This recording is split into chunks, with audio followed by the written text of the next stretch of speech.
焦慮，覺得要快過人哋去成功。但我請你哋大家記住咧，頭先周校長都講咗 ，AI 咧係可以幫你處理好多數據，做快啲，但係無法取代你18年裏邊磨練出嚟嘅意志，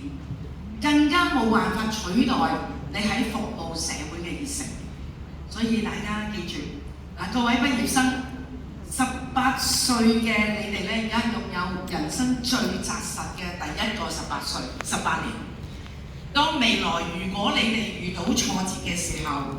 或者可以諗起我嘅，原來咧有人咧係行得比你更慢，用咗18年失敗咗5次先選到立法會，即係你哋仲有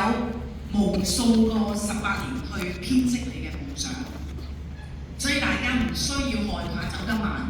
但係最緊要咧就唔好計較，入到去無論喺學校或者以至職場，